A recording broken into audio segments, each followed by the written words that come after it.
So, what was that all about? If you're somebody that pays attention to anything going on, in society, while you were out enjoying your weekend, you saw these massive protests, many cities throughout the country, and me and you and everybody else were trying to figure out one basic, simple, but elementary question. Well, what was it for? Hands off what exactly? And you're exactly right to ask that question. Here's the problem. The people that were there, they can't explain it either. And they're also trying to tell us it's completely organic. No, they just decided to show up at the same place. It wasn't organized or funded by anybody. Right. The takeaway on this, I think we're going to discover, is if you can't explain what you're angry about, nobody's going to jump onto your cause. I'd go so far as to say there might be a backlash. Anyway, we'll get into that. As well as, are you buying the dip? Is it time to buy the dip? You don't want to look at your stock market numbers right now. And if you're listening to this in the replay later or the audio podcast, it's probably not that much different. Just like a sea of red in the market. International markets, too. Is there a method to the madness? I don't know. We'll see. And this was really interesting. I don't know if you have paid attention to Russell Brand recently. He's the English comedian. He was married to Katie What's-Her-Face there for a while, but he's a different human being right now. But he's also been now officially charged with assault charges and the R word from England. The reason why I'm talking about it, his defense on this is one of the most unique I've ever seen in my life. We'll get to that as well, but we'll lighten it up too. But thanks for finding me. Welcome to Monday. I hope you had a nice weekend. I hope you weren't worried about all this stuff going on in the news. Hopefully it wasn't driving you crazy and you're not glued to your stock market app. Don't worry about that because it's going to be okay. First of all, thanks for finding me. Don't forget all the social pages. Just look for Wicked Wisdom with Bill Adams, Facebook, YouTube, everything else. Also the audio podcast, wherever you like to get those, and the Wicked Radio live stream within that every single day. And interviews are coming as well. So thanks for finding me. The audio numbers keep on going up, and I appreciate you so much for those. Let's get to it. What the heck was the hands-off protest all about? Protests, I should say, plural. Hands-off our corruption? Was that it? Hands-off the bureaucracy? No? Was that? Well, I heard a lot of hands-off Social Security. I saw that one, even though they're not going after Social Security. They're trying to make it so Grandma gets her checks. Hands-off foreign influence? Was that what it was? Here's the what. I think this was, heading into it now, and I saw the numbers, and you probably saw it too, and you saw a lot of people gathering, and there were people bussed in, and there was Boston and Washington, Chicago had a big one, LA had a big one, New York was a big parade-style one. And I thought, these people really are truly upset. And then you dig in a little bit and you try to find out exactly what the issue is to find out exactly how organic this was. Or are they just kind of like the same exact people who have been to all the other protests and they really don't know what's going on? Yeah, that was the case. And again, the takeaway is always, if you can't explain what you're upset about, nobody's going to jump onto your cause. Now, granted, full disclosure, of the thousands I could have chosen today, there's thousands listed of street interview reporters. People show up at these things with their phones and they just talk to some of the protesters. That is so great. I mean, this is such a great information age where you can get that information out to find out on a street level really what's going on. Like I said, granted, I just cherry-picked this one video. I don't even know who this kid is. I'm pretty sure this is the DC one. But basically it was the same thing among thousands of videos you can check. You tell me if this kid has any idea what's going on as he has his Trump's a criminal printed sign with some .org on there, right? The street interviewer asks him, well, what makes him Hitler? Does this kid understand what's going on? What makes Trump a fascist? He does things without... You gotta talk loud. I don't have my mic on. I'm not really good into interviews. Sorry? He just does everything he wants and, not following laws or, he's a convicted felon. Oh, there it is. Oh, okay. He always wraps it up with that. Like a light bulb went off in the kid's head, and he's stoned out of his mind, too, by the way. Nothing wrong with that, but at least he's peaceful. But he's struggling. Well, he does things. He's just, not the laws. And then the thought entered his head like a bolt of lightning, and he said, talking points. What did they tell me? Oh, he's a convicted criminal. Oh, yeah. If that wasn't it, the next thing he would have jumped onto was, he's a rapist, or, all the same talking points. That kid has no idea what he's talking about. He has no idea what he's upset about. He has no real true idea of why he's there. Multiply that by tens, maybe hundreds of thousands of people this past weekend. They have no idea what they're upset about. They truly don't. So if you don't understand what it's all about, you can't explain it to people. Did anybody change their minds about this? Did you look at this and say, if you were like an independent voter that voted for Trump, did you look at this and say, wow, you know what? Yeah. You heard that kid. Yeah, that he's right. He's got some solid points there. Yeah, That's the team I want to be on. Were any minds changed on this? I'll go so far as to say this. Here's my prediction that it may go up a little bit, but I don't know. But the national support for the Democrat Party as of last week before these was at 21% across all polls. 21. They may get a bump. Is it going to go up a lot? No, not after this. I don't think so. I'm going to give him credit, though. I will. Because, and I even posted with the little teasing billboard for the live stream coming up. A lady who was, I think she was dressed up in the Statue of Liberty outfit, and she said Trump is Hitler, and she had swastikas, and she said Trump must die, and there were other people who had Trump heads and all that stuff. Now, that's gross, and that's nasty. You maybe even make the argument that that's bordering on inciting violence. I get that. But as far as mass destruction, I'm sure there was litter, but there wasn't a lot of mass destruction. So I'm going to give these protesters, the hands-off people who have no idea what they wanted their hands off of, our hands off of. I'll give them credit for that because they did keep it. I hate to use the phrase. They did. They kept it mostly peaceful. They did. Now, there were skirmishes here and there throughout the country. I'm sure there were. I'm sure that's a thing. Sure, absolutely. And some of the signage was gross. You see the devil lady in D.C.? Yeah, the devil lady came out of a big fire thing. And she, of course, was hanging Trump in effigy and all that stuff. That's just performative. And isn't that it, though? I couldn't shake the feeling that watching all of these protests and all the ones coming up, because there's going to be a lot more, and let's hope that they stay, silly but somewhat calm. I can't shake the thought that it kind of worked out live with you guys on the live stream last week. These are overgrown, performative, maladjusted theater kids that don't know how to control their emotions. That's what they are, and that's what's appealed to this. Maybe not the kid we played there, but there were a lot of them. The screaming and the yelling and there was one of them in Boston. They had a picture of Trump or like a billboard or something, and they were throwing rocks at it. Those are children. They have no impulse control. That's what this is. And if you can't explain why you're so upset about this, nobody's going to jump to your cause. Nobody even understands that. Because I will tell you this. If you are somebody that went to these protests or you believe in that or whatever, there are good, honest, common sense Americans. I'll even throw myself in there. You may not agree with me, but I'll even throw myself into that bucket, who want to understand what you're upset about, who want to understand your cause. If you can't explain that and you just show up with, displays of guillotines for Trump or hanging him in effigy and all this other, you're just lashing out. You're making no solid points or anything. You're not going to win anything that way. Did they get a bump on this? Maybe in the polls. Did they win any votes? No. I think they lost some. I really do.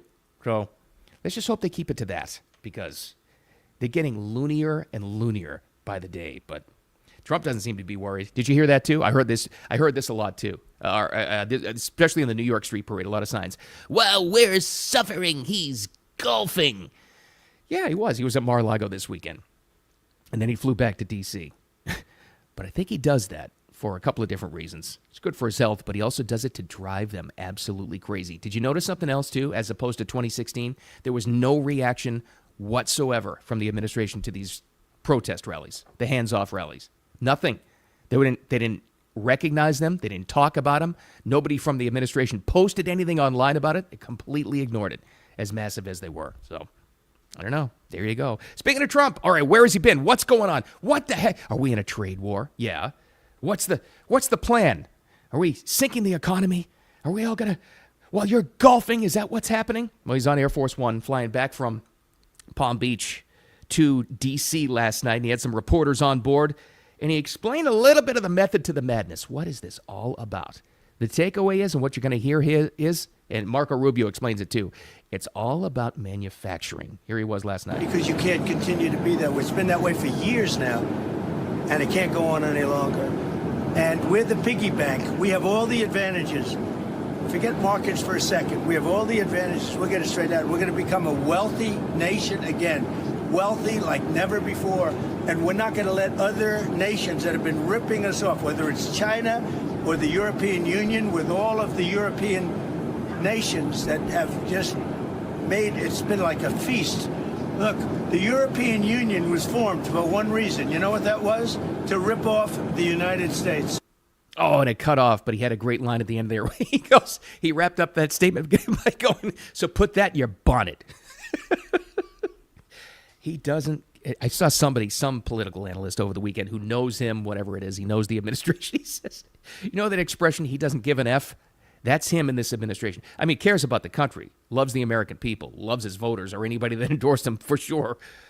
Not afraid of the backlash whatsoever. And you're seeing that play out right now. We shouldn't be surprised at any of this. All means to make America wealthy again, because that's the plan. But it comes down to manufacturing. So he opened up the statement. Proof of that, not giving an F, he said, forget about the markets for a second. This while people who have a lot of money in the stock market who were trying to cash out here recently are going, what do you mean forget about the markets? It's all red. So that's going to rebound in a bigger way. That's what he's telling us. Well, this is the long-term game. And to get a better understanding of what that, of all people, because we're all looking for explanations. Like, what's this? What are we trying to gain from this, really? We know we're getting ripped off. We know that manufacturing has to come back to the U.S. I mean, since I was a kid, a child, the oldest thing I can remember about anybody talking about what I didn't even know was the economy at the time was we got to start making things made in the USA again, right? Well, here we are. Did we think it was going to be easy? A little drastic. It all seems to be coming at once for sure, but that's the game. And of all the people who explained this the best way, lo and behold, it was Marco Rubio, Secretary of State. I never, in my wildest dreams, expected him to be so good at this job. Is he the MVP so far? I think he might be. But anyway, best explanation of what's happening, if you want to wrap your head around this like I am, comes from Marco. Here he is. No, their economies are not crashing. The markets are reacting. No, their economies are not crashing. Their markets are reacting to a dramatic change in the global order in terms of trade. And so what happens is pretty straightforward. If you're a company and you make a bunch of your products in China, and all of a sudden shareholders or people that play the stock market realize that it's going to cost a lot more to produce in China, your stock is going to go down. But ultimately, the markets, as long as they know what the rules are going to be moving forward, and as long as that's set and you can sustain where you're going to be, the markets will adjust. Businesses around the world, including in trade and global trade, they just need to know what the rules are. Once they know what the rules are, they will adjust to those rules. So I don't think it's fair to say economies are crashing. Markets are crashing because markets are based on the stock value of companies who today are embedded in modes of production that are bad for the United States. I know that was long, but I kept it long for you guys to hear, because even my little pea brain, even as simple as I am, that puts it in terms that I can understand. And you still may not like it. You're like, no, well, we need these trades. It's not proven. I don't know about that. But listen, it's kind of like the opposite of the hands-off movement. There's an explanation to the madness now. There's a method to it that we can understand. And I think he's right about that, by the way. The markets, it's kind of like right before an election, like the markets go down because they don't know exactly who the president is. Stock market just wants to know what the deal is so they can adjust from there. My guess is don't ever take financial advice from me, please, or stock advice, please. But I saw that and I said, yeah, okay, I think it's time to buy the dip. Of course they're going to rebound. It's the long game. Unless, and there are people like this, guys, unless you were planning on taking your money out like now. Like this was your plan, like you were going to cash out now. That's bad. I get that. But if not, it's the long-term gain. Yeah, sure, I looked at my 401k, and that's a disaster too. And the stocks. But you're in for the long haul with that thing. I don't know. That, to me, makes sense. And it's true. We've all known. It's like ingrained if you're anybody who's Gen X like me and of my age. It's like it's a standard understanding. We've been ripped off for years. Our manufacturing is going out the door. And of course that costs us in the long run. Of course it costs jobs. It's benefiting every other country but us. That may change. A couple of pieces of proof. I think it's starting already. Ford just introduced employee pricing, that sweet deal Ford employees get. We're all going to be able to get that now. GM just announced a major infrastructure investment in our country to build factories here. Hyundai just announced a major manufacturing plant that's coming here. So this stuff is actually starting. And those other countries, I did notice this. Did you see Vietnam? Smart countries may take advantage of this, just like smart people will take advantage of this. They're dropping all tariffs going the other way, to us, because they want to be a big manufacturing base and take a lot of that away from Taiwan and China. Smart. Really smart. I don't know. I think it's long-term gain, short-term pain. That's my takeaway anyway. And you know what else solidified my opinion on this? When I heard this guy. This was from Friday. But did you hear Jim Cramer on CNBC? Now, Jim Cramer is widely recognized as being wrong about everything. He's their stock analyst guy, right? Listen to this. And this is exactly what's wrong about people freaking out about the stock market. It's mostly people who are big in the tech industry and the finance bros and the, those folks. And the venture capitalists, they're all upset about this. Does that affect you and me long term? Here's Jim Cramer. Here's what he said. Jim's mad. Jim's mad because it's affecting his friends and himself. Will contain my anger, but only because I lived through 87, and in the end, I came out okay. I was in cash for the crash. I know what this feels like. Oh, and if Europe moves against our fabulous tech companies next week, then I will be furious. Jim Cramer's going to be furious. I heard that, honest to God. Like I always don't ever take stock advice from me or financial advice of any sort. But I heard that. I heard Jim Cramer's upset, and I said, yeah, everything's going to be okay. Just as a rule of thumb, I hear Jim Cramer upset about something, I start to feel good. I do. He's been wrong so much. He's upset. Jim Cramer's upset because you're losing him money and his friends money. Oh, okay. Well, you didn't seem that guy didn't really care about small businesses. I never heard him upset about the small business shutdowns. He's only upset when the giant tech bros and the finance guys are all upset, right? He didn't care about small businesses. So Jim Cramer's upset. Good. I'm feeling good about things. I'm more confident than ever. All right. We're going to wrap up with this one. You remember Russell Brand, English comedian, celebrity? He was with Katy Perry. That's her name. I couldn't remember that in the introduction. He was with her for a while. You may know he was in some movies. He's kind of a wacky kind of guy, but an admitted drug addict. He's recovering. That's right. An alcoholic. That's for sure. Had a wild, wild life. Good chance you haven't paid attention to him recently now. He's big on social media. He's got his own podcast and live stream, obviously.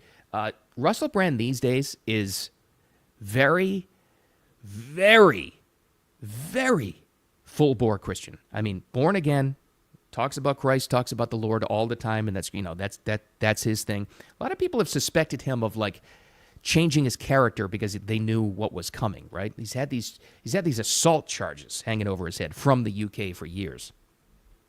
That's one thing. Who am I to doubt somebody's religion or whatever? He seems earnest to me. That's all I know. And he talks about the power of Christ and everything, and that's great. Well, those charges actually materialized Friday into the weekend.